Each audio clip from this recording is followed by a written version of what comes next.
Hello, everybody. Welcome to today's Friday Live Q&A on this Friday, the 21st of November, as we are hurtling towards the end of the year.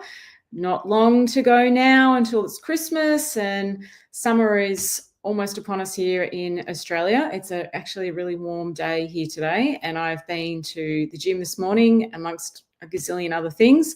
So I'm still here. I haven't had a chance to get changed. I'm still here in my gym gear, coming to you live from my office. The sun is streaming in. I've got an office with a whole glass wall and a glass corner, so I get heaps and heaps of sunlight here, especially this time of year, and it's a beautiful day. It's really nice to see the sun because it's been cold and rainy in Melbourne for most of November, so it's nice to see some blue sky. Okay, so if you are listening from, wherever you're listening from, feel free to say hi. There's Lee. Hello, darling. Thank you for saying hi. Really appreciate that. If you let me know where you are from, and if you're new to the stream or you haven't said hi before, say hi. Let me know where you're listening from. And of course, as always, I am here to answer any questions that you have about, whether that be about relationships. That's my speciality, but when you think about relationships, it really does cover everything, every aspect of our lives, our relationship with ourselves, with life, with others, with money, with what I mean? It's our relationship. In other words, how we meet life, how we show up to life, how we meet life.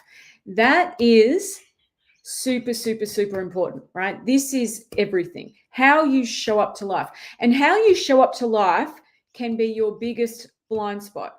I was just speaking to a gentleman yesterday who's doing my Relatable program. I think he said he was up to module 7. We had a really great chat, and he was saying that since doing Relatable, he's had so many aha moments on how he's showing up to life. He said, I didn't realize that I was coming from such a massive place of disappointment. I was constantly feeling disappointed in myself, in my family, and other things. I was always trying to fix and problem solve. I was always, my head was going so fast. He said, I had no idea that this is how I was showing up. And my family would say to me, Dad, you're not present. Dad, you need to do this. Or Dad, you're not listening. And I'd be thinking, I am listening. He said, I just wasn't. He said, I can't believe how clueless I was. And this is someone who said, I've done a lot of programs. I've done a lot of different things, and I did not realize how I was showing up. And now the difference is, and he said this, I made lots of notes as he was sharing this with me yesterday. It was quite beautiful to hear. He said, Fiona, my mind is quiet. I'm present. I'm not in fix-it mode anymore. I've got nothing on anything. I can't believe how relaxed I feel. I'm now like he's repaired his relationship with his 17-year-old daughter, where they were really barely speaking. He said he and his wife, they were fighting constantly, have not had an argument in 10 weeks. I mean, it was really quite beautiful to hear him share and to see how profoundly touched he'd been.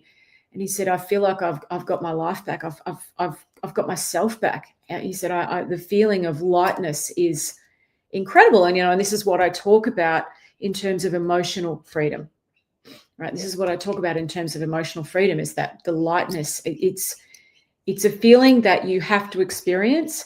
And when you do, you'll never go back. You will never go back to where you were in terms of the way you handled things. As he said, I was so emotionally unregulated, and I the way I'm showing up now, he said, I'll never go back because it just doesn't make sense. He goes, I just want more of this lightness. And he said the impact it's having on my family is enormous. So, we can think that we know, and this is someone who would have said, I think I'm a fairly self-aware individual. I've done a lot of different programs. I've done lots of, he'd just recently done a burnout retreat earlier this year and done lots of different things. But he said, what I've learned here has managed to get past all the mental noise in my head. It's managed to help me see things in a completely different way. And because of that, the ripple effects are enormous. So, I guess what I'm trying to say is the way you show up to life, your relationship with life, with how you show up to a moment of now is this thing that we can't see. And we think that we're showing up a certain way. And this is why I often say we are our own biggest blind spot. And so when you show up a different way, and not because you're forcing it, right? There's nothing forced about this. This is organically creating a sense of ease and flow, because the way you see life and relate to life changes. When you do that, the emotional freedom that you get is extraordinary. And, I do truly believe, I've done this for such a long time now. I've talked to thousands and thousands of people, and I don't say that to big note myself, but to say I feel qualified. I say it because I'm qualified to make this statement, right? This is what people are looking for. People are looking for emotional freedom. That's what they want. That's what they're looking for. They're looking for peace of mind. They're looking to feel connected, present. That's emotional freedom. Without feeling like they've got to go at 1,000,000 miles an hour, without feeling like everything's weighing on their shoulders, without feeling like they've got to make all this stuff happen, without feeling like it's them against the world. This is what is so exhausting, right? So for me, it's like, when you access that and you can see it and you've accessed it, you'll never go back. You'll never go back. But we can't change what we can't see. And most of the way in which we show up and how we handle things is we're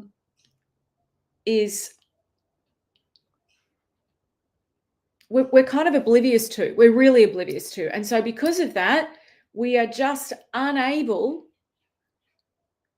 to create the changes that we really want to change in a way that's long-term and sustainable. And so when it comes to relationships, it is your relationship with you, with how you show up to life. That's the most important one, right? How do you meet moments of now? Do you meet it through a mind that never stops? Do you meet it through a sense of urgency of, I've got to do this, I've got to do that? Do you meet it through constant busyness? As this guy said, he said, I was just constantly busy. I could not stop.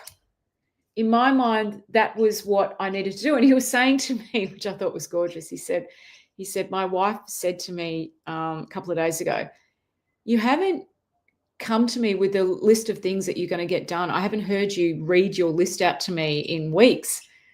And he laughed and he said, because it doesn't matter. It just doesn't matter. I'm still getting done what I need to get done, but I don't have that franticness that I was approaching everything. So no wonder I couldn't listen. No wonder it was hard for people in my family to connect with me. No wonder I was so emotionally unregulated.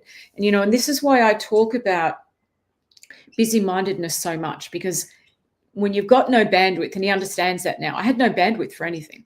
I'd walk in the door and I have no bandwidth for anything.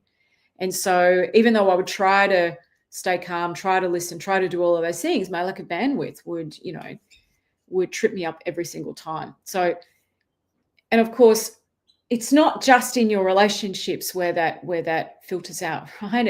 It's your own level of well-being. It's how you feel about you. It's everywhere with everything, because all boats rise with the tide. And so to me, this is the key to happiness.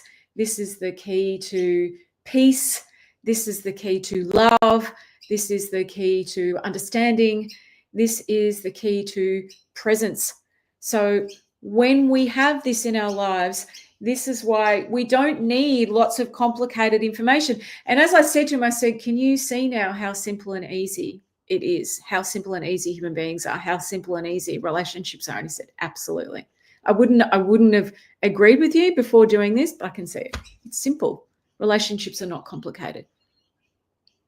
Human beings are not complicated. We think we are. We often think ourselves into complicatedness, but we're really not complicated. Anyway, in saying that, thank you everyone for saying hi. Hi, Kirsty. Yeah, isn't it nice to have the sunshine in Melbourne? Yoo-hoo. Hey, Melinda. Drizzle here and rain in Port Stephens. Yeah, it's definitely your turn. I feel like Melbourne's more than had their turn. Hi, Trish from New Zealand. Thanks for saying hi, honey. Lovely to hear from you. Yes, when you're a different person, your reality changes in the best way. 100%. Your energy changes everything. It's beautiful. Hello, at Anna. I'm not sure I can pronounce the rest of it. So, and Ian, hello, Ian. Nice to say hi. At Outdoors. Well, we're not getting into a religious discussion here. This is,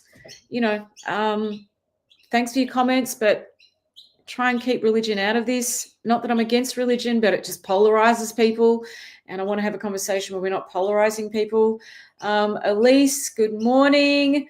Thank you, honey. I'm glad that you're catching me live as well. So, hey, Robert. Thanks for saying hi, Robert from Atlanta. Nice to see you here, Robert. I haven't seen you for a little while. Good to hear from you. So I want to answer a couple of questions, obviously, that have been sent through to me. And if you have a question that you want me to answer, please pop it in the questions below.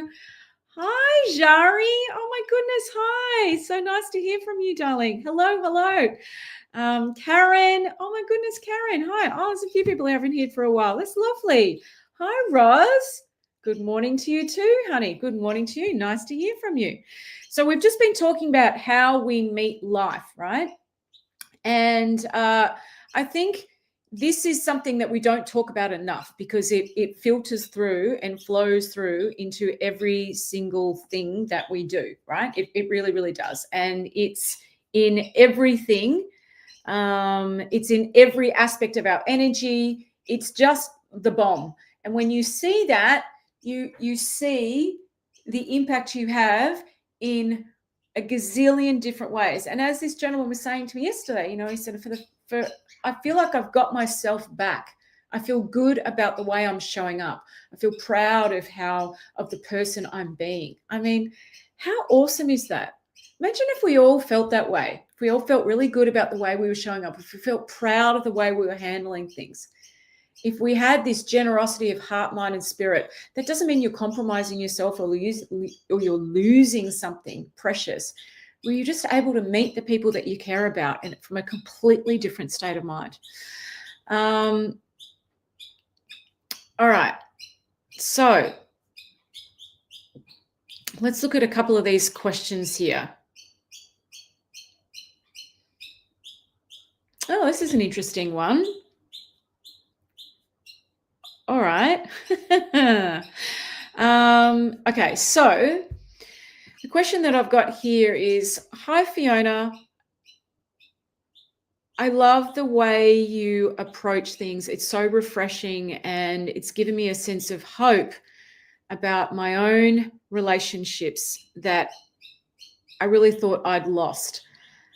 I have a question for you, though. I'm just curious about your views on love. You say that you talk about truth and that what you share is pointing to truth. I'm curious, though, what's the hardest truth you've had to accept about love?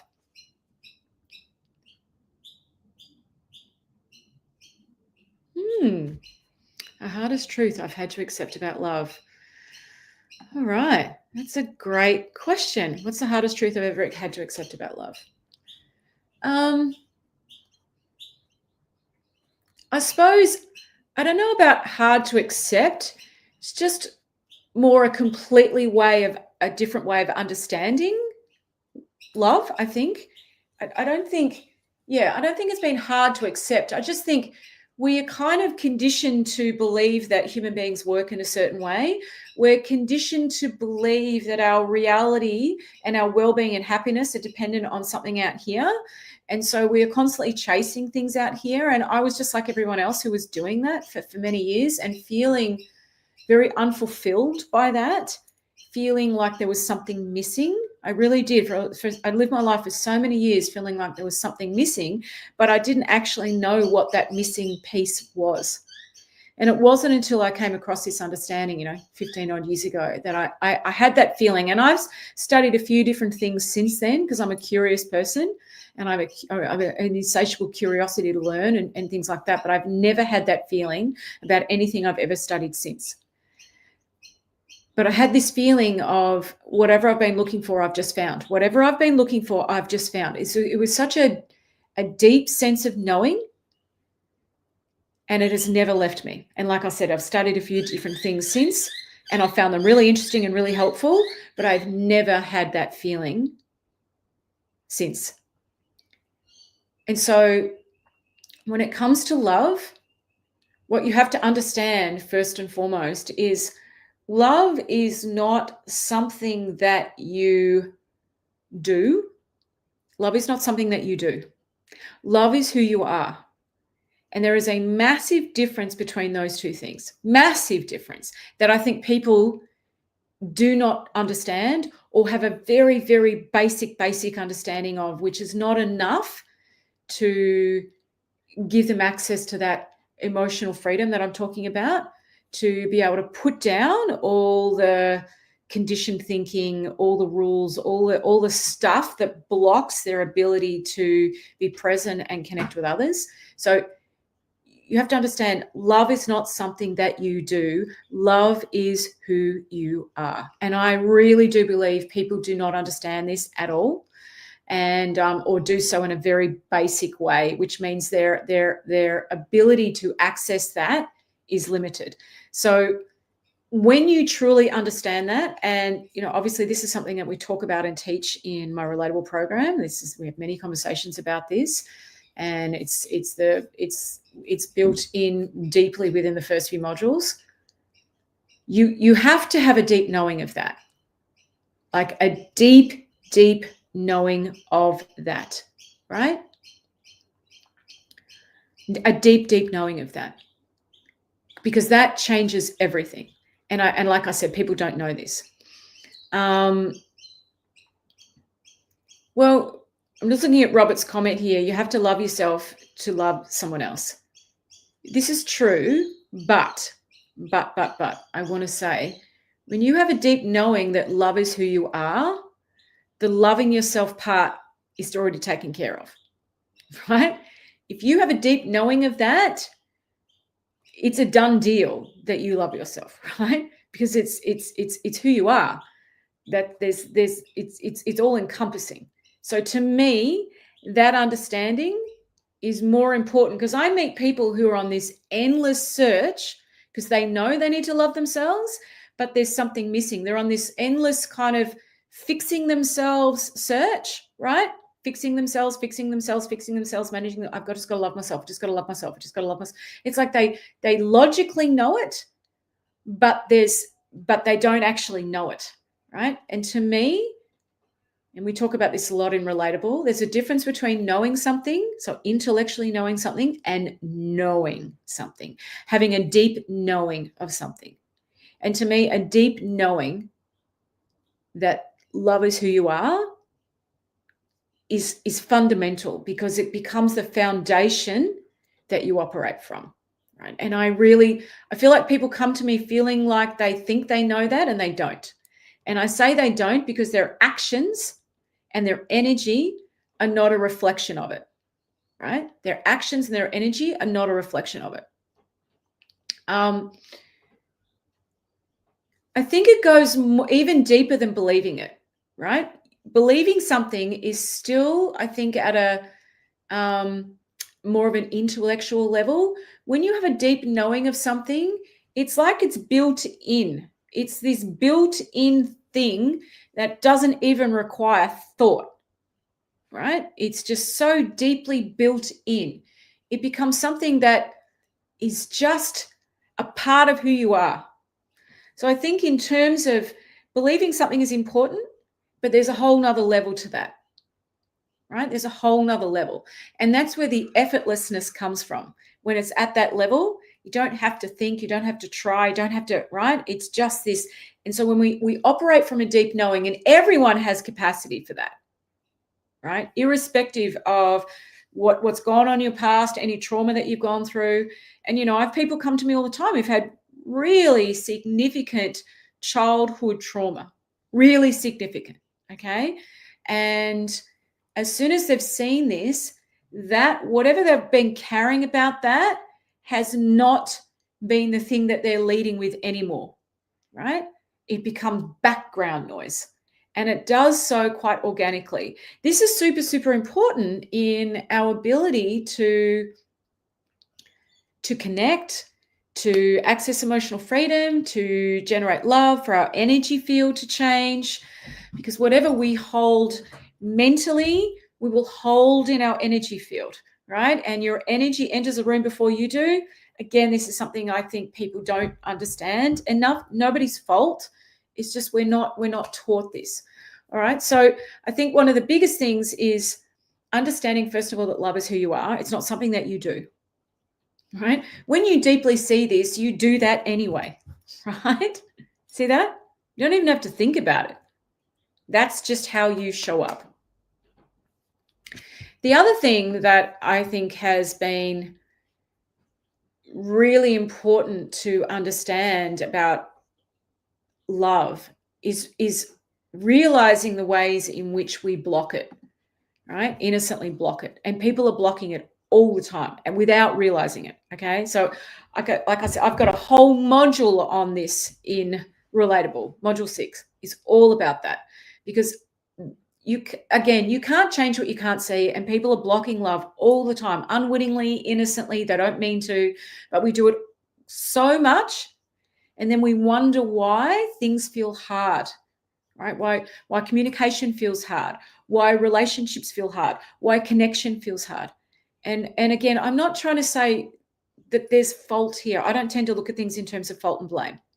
It's just levels of understanding. With enough understanding, our blockages fall away. With enough understanding, we generate love, right? With enough understanding, conflict disappears. Like conflict can't survive when there is a deep sense of understanding about something. It's just not possible, right? Conflict only exists in an absence of understanding. And I think there are many things that we misunderstand about ourselves. And the misunderstandings arise from we don't understand how we create our reality. We don't understand the sameness between people. We don't understand that who we are is love. We don't understand that the difference between when our mind is quiet and when it's busy. We don't understand that we live in our thinking. We don't live out here. We don't understand what it feels like to be genuinely present. We don't know the difference. We just don't. And because of that, we blindly keep making the same mistakes. And we blindly keep doing the same things over and over again. And for many people, right, who are searching for answers, we do programs, we get lots and lots of information that feels helpful at the time, but doesn't actually give us what we need to shift from all of the rules, all of the blocks, all of the busy-mindedness that gets in the way of us actually being able to have the kind of connection that we want, for us actually being able to have a quieter mind, us actually being able to get over ourselves, right? This is one of the trickiest things people struggle with, is getting over themselves. I couldn't do it, but I can honestly say I can get over myself really quickly. And I now get over myself before I need to get over myself. I'm going to say that again. This is very important, what I just said. I now get over myself before I need to get over myself. That makes life even easier. Does anybody know what I mean by that? That I can get over myself before I need to get over myself. I'm doing that all the time, and it becomes easy and effortless. So I have this capacity because that's where my level of understanding is. That's where my level of awareness is. I can see that I'm going down a pathway that's not helpful. I can see that. And it may feel really strong. I may have this really strong feeling about it, but I can still see it. I can still see it. I'm going down a pathway that's not helpful. So I can course correct, I guess, if you want to call it that, before I've done something that requires me to even need to get over myself. Like that's how different it is now. So I'm recognizing, right? I'm at a point. I'm about to be in a state of mind where I'm going to need to get over myself, and I don't even get to that state of mind. That's what's so cool, right? That's what's so cool now. It's just awesome. It's the most magical thing. I can't tell you. I'm literally the greatest thing that's ever happened to me. And I will say that until the day I take my last breath. Robert, part of your character. Yes, but I think it becomes just part of your soul. Do you know what I mean? It goes even deeper than that. But yeah, that's definitely looking in the direction of it, Robert. Thanks for your comments. I really appreciate it. Hi, Nathan. Hello. Always a pleasure to see you, Nate. Robert, don't take anything too seriously. Be present and aware of your actions and, more importantly, their wake. Yes. But as human beings, we take ourselves very seriously, right? We do. Oh, we do. We take other people very seriously. We take life very seriously. And I think that's because we genuinely believe that's what we need to do to be okay, right? We genuinely believe that. Catherine, hello, darling. Hi, Fee. I was just talking about all of this earlier. It's not a belief, it's knowing right down to your core. And when you know there is nothing to question, it simply is. Yeah, that's it, honey. That's it. Absolutely. That is it. When you know there is nothing to question, it simply is. That's right. It simply is. Thank you. That's beautifully said. You've said that far better than I've tried to explain it. Thank you, Catherine. I love your comments, guys. Catherine is part of my relatable community, if you're wondering as well. Gorgeous, gorgeous soul. One of the many beautiful souls in our community. Lee, once you learn how to get over yourself, it's fun to see yourself and easily let it go. It becomes easier over time and enjoyable to do. Yes, it does. It actually becomes enjoyable because you actually see, and this is why my book is called Funny Little Human, Transform the Way You See Yourselves and the Ones You Love. It becomes funny. It becomes humorous. You see the way in which you were tripping yourself up. You see the way in which you were making things way more complicated than it needed to be. You see the way in which you were getting in your own way, and it actually starts to look funny. Truly, it does. I look at how self-righteous I used to be, how argumentative, how addicted to being right, how opinionated, how much I wanted to prove a point. I just find it hilarious. Like I really do. So I'm not even looking at myself through a judgmental lens. I look at myself through a lens of, Fiona, wow, you just made life so much harder for yourself than you really needed to. It's actually hilarious. So it's like being able to let yourself off the hook. Do you know how hard people find that? People hold themselves on this giant, I imagine this giant meat hook with people hooked over the top. With their clothing hooked over the top, swinging, judging themselves. Why did I say that? I shouldn't have done this. I needed to do this. What made me do? Blah, blah, like beating themselves up, like that spiral of shame. I used to do that all the time. Shame spiraling. Oh my goodness, all the time. Because I'd lose my temper or I'd say something not very nice, and then my mind would clear, and I would have that, what I call that Homer Simpson moment, where I'd go, oh, why did I do that? And then I would just be in my head doing all of that. And then my husband would try to connect with me or someone else, but I was so busy in my shame spiral and feeling so bad about it that I couldn't connect. I couldn't get over myself, right? Very hard to get over yourself when you're doing a shame spiral, can I just say? Like, it's super hard because you struggle to feel vulnerable. You struggle to, like, you've just got this massive wall around yourself, right? Hi, Leanne. Hi, nice to see you, darling. Thank you for saying hi. It's always a pleasure to see you, Leanne. Peter. Hi, Peter. It's a knowing. Once you see it, you don't unsee it. Yes. You may try to deny your consciousness, but you know it's there, and it gently knocks until you accept it and let it in. Yeah, that's true. Very true. Very beautifully said, Peter. Very beautifully said. Hi, Nathan. I've had to get over myself multiple times just to... Yes. Yep, that's right. You're not alone there. You're not alone. But isn't it great when you can see it and you can actually get over yourself before you even need to get over yourself? Like, love it. At T. Lee, you sound so familiar. You can relate. Yep. Well, this is the sameness amongst us humans, right? There's so much sameness there. Hey, Lisa Moro. Me too, Nate. Love it. Hi, Jane. Hi, Jane. Yeah, we have days where it just feels like we're constantly getting over ourselves, right? Because that's very dependent on the level of consciousness that you have and the level of thinking that you have access to. All right. So, as human beings, this fluctuates. And it doesn't matter how much personal development you do, how much you meditate, how many retreats you go on, that aspect of our humanness will never change. But when you understand how it works, you become less frightened of it, right? It doesn't feel like it's about to eat you alive, which is what I think happens with so many people. And of course, when we're caught up in the spiral of that, our capacity to connect to others, our capacity to get over ourselves, to listen, to be present, like it's really low. Okay. And so then we create lots of messes that we need to clean up. That's just how these things work. So, that's why there's so much freedom when you see this. So much freedom, not just in your relationships, but in every area of your life, right? Irrespective of what you have to deal with, irrespective. Because as you know, I say all the time, life is a contact sport. There's always stuff going to happen. Always. That's just life. Okay. So anyway, I hope that that's answered this question this really great question I was just asked about the hardest truth I've had to accept about love. And the other thing that I want to say around that too, that question is,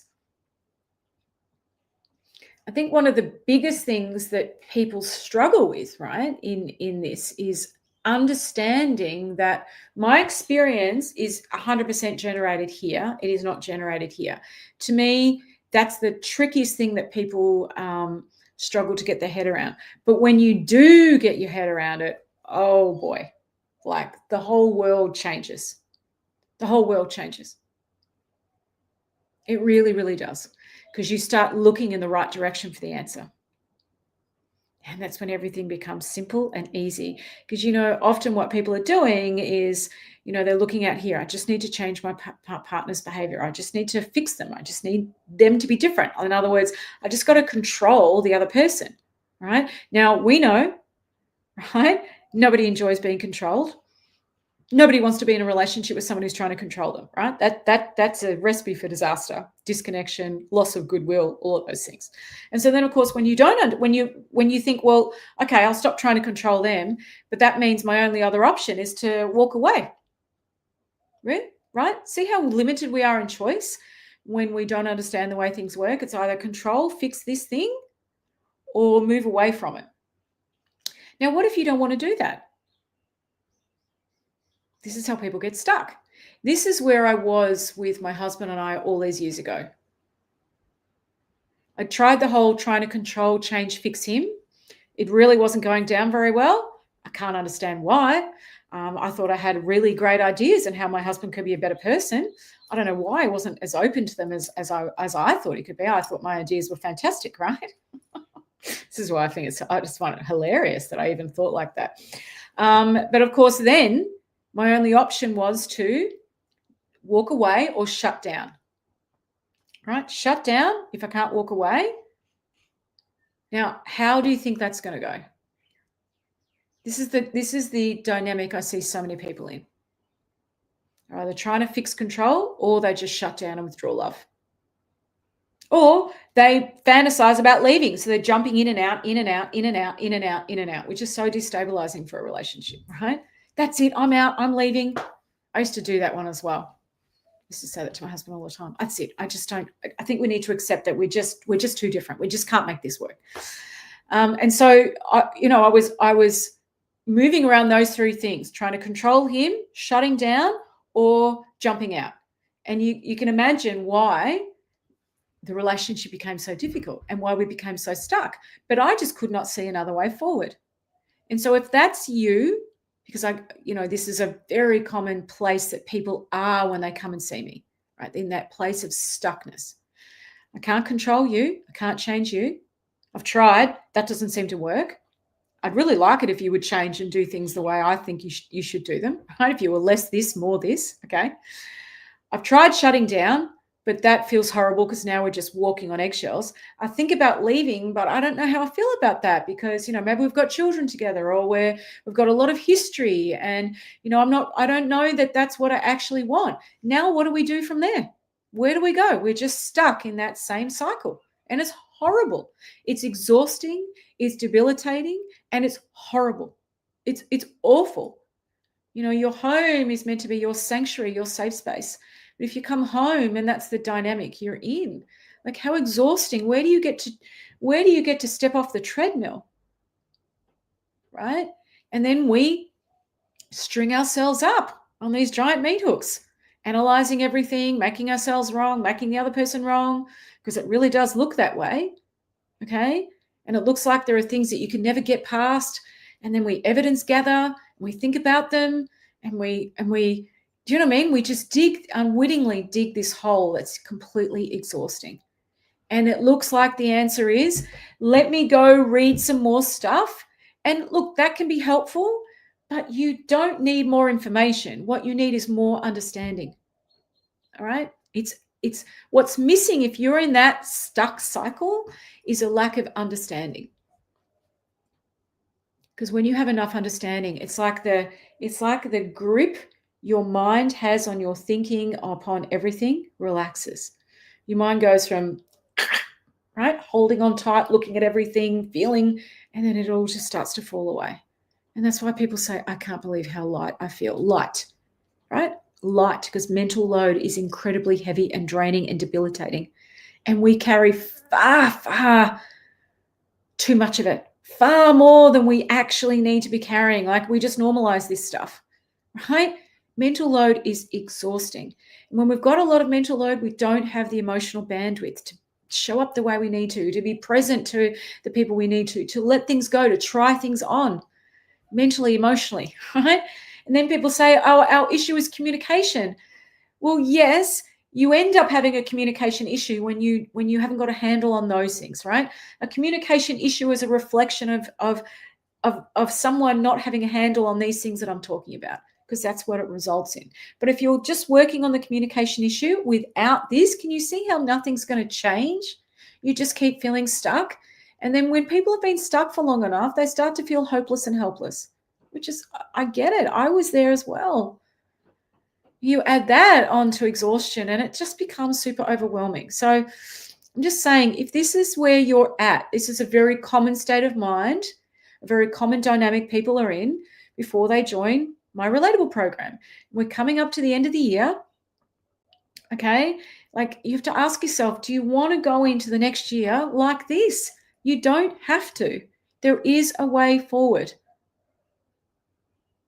where you can put down that emotional and mental load, where you can start showing up the way that you've wanted to, where you can start changing the dynamic, where you can get off that exhausting emotional mental treadmill, where you can actually start to feel connected.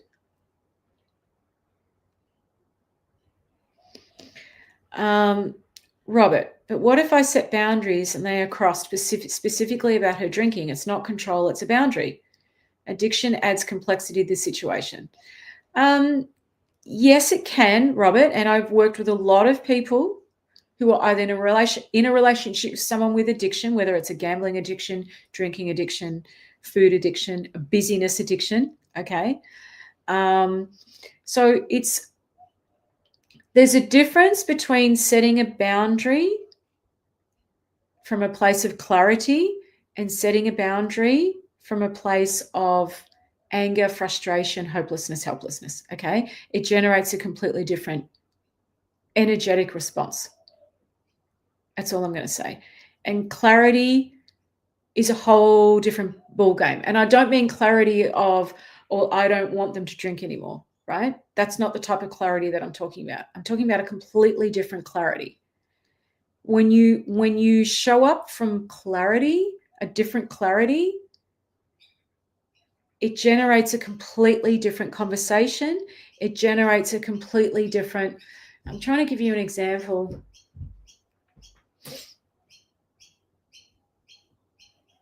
There's a couple that I'm still working with them actually.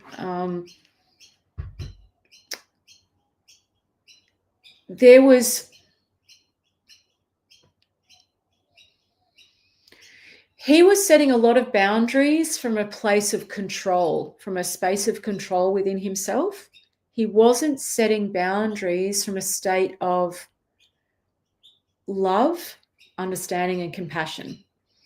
So in other words, the clarity that he had was coming from a place of control, which was generating a completely different dynamic between the two of them.